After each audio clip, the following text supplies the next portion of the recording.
heard Trump say the N-word multiple times. And then I saw him walk into the dressing room. That elusive golden showers tape. There's all sorts of video out there showing Trump as he really is. So you got something for me? Yes, I do. Oh my gosh, this is real. Actor and comedian Tom Arnold's new show on Viceland, The Hunt for the Trump Tapes, is being described as All the President's Men meets Curb Your Enthusiasm. Tom Arnold joins me on the show. Thanks so much for stopping by. Man, it's an honor. Okay, it's an honor to be off Twitter and just here with you in person. Well, speaking of off Twitter, I have to ask you about a tweet that you sent about Brett Kavanaugh. We're going to bring that up now because it's pretty controversial stuff. You tweeted a little bit earlier this week, alcoholism stunts your emotional growth, so if you start drinking alcoholically as a teenager, you stay a teenager emotionally until you deal with it. Explains a lot about Brett Kavanaugh, from his combative behavior yesterday to his unusual bond with teenage girls' basketball teams. He's a 12-year federal judge. You are a human being who is Tom Arnold. Yeah, I'm an alcoholic too. I'm an alcoholic, recovering alcoholic.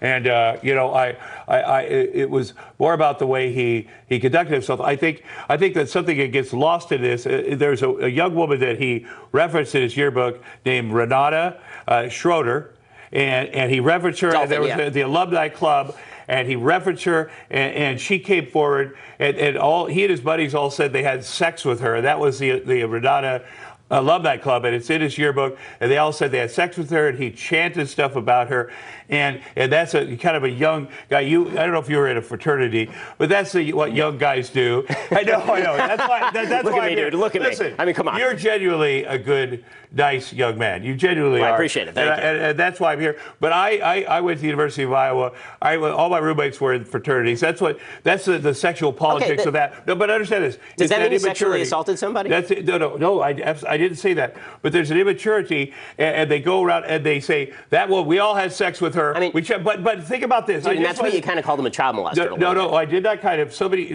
But I'm saying that's what they did to that woman, and she came forward. By the way, and spoke and said they hurt that. If someone said I had sex with Ben Shapiro when you were in high school, and they all had a game around it, and they printed it, you'd be that'd be kind of a shock because you didn't know me in high school, dude. But then they they're up for the Supreme Court. And you're sitting there, they had this, they talked about, anyway, they humiliated this young woman. That's something that they did. So if you humiliated a girl in high school, your contention is that you shouldn't sit on the Supreme Court when you're 53? Yes. If you have not made amends to her, and you're sitting there, they're asking you questions about it, and you get surly because they're asking you So for you, it's not about Christine. So for you, it's not about the Ford allegations. It's about what was in the yearbook? Well, it's about everything. It's about the lying. It's about his attitude. Can I ask a simple question? First of all, he should not be on the Supreme Court. Here's day one with Kavanaugh's day one.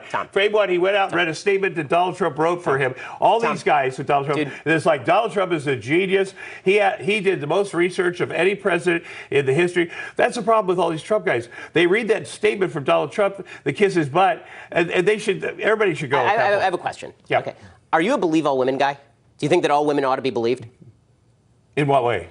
If a woman comes forward with a sexual assault allegation, sexual harassment allegation. Let me just tell you my story. Does it need to be verified?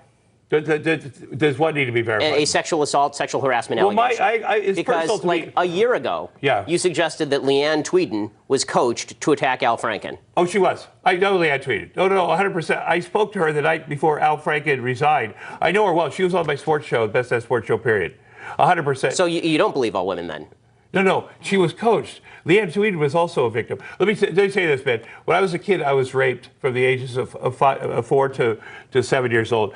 And when I got sober in 1989 and went to rehab, and you kind of get you start clearing stuff out, and you start dealing with stuff like that. You make amends to people. You call the young woman in high school. You write her a letter. You say, listen, I'm sorry that we made fun of you, Rinata Schroeder. We owe you an amends, which would have been what Kavanaugh should have done. But you go back and you start dealing with this thing that happened to you. And you write about it, and you decide whether you're going to confront the guy. And I went back to my old hometown to see the other kids that I grew up with, to see if it also happened to them. And they didn't want to speak about it because they thought it was thought that made us gay. And so, my sister was arrested. She's for federal drug crimes. And I was at her trial, and a woman came up and said, I know who you're talking about, because I talked about it in general. It's my brother-in-law that did it to you. And I know that because he also did it to his brother. And that's something. I mean, that's obviously a terrible story. They said, I have to find this guy. So I got a private eye, and I found him, and I went up, and I could walk up to him at his place of business. He's a big church leader, a big businessman. It's a story. You could Google it. And as I got up to him, all of a sudden, bam, I was back in that room. The trauma, I could smell the laundry outside of that room from 25 years before. I'm saying the trauma is always there. You always feel it. You always remember it. And I confronted him, and I walked from there to the state capitol building. I went to Terry Branstad's office. He's a Republican governor of Iowa. Right now, he's an ambassador to China. I walked in there. I said, Terry, this guy's about to adopt his fourth son. You have to stop it immediately. He's like, that's a federal offense, Tom. I was yelling. I walked into the governor's office yelling like these women are yelling. Yep.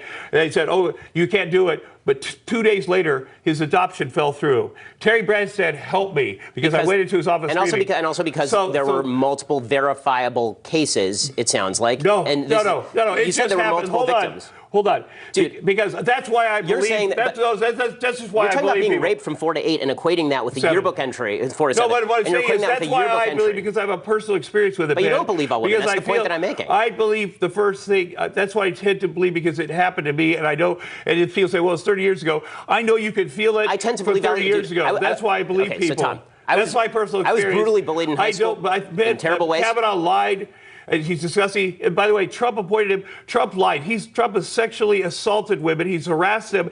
He's a liar. He is a liar. He's a disgusting person. You don't want your children to watch him on TV.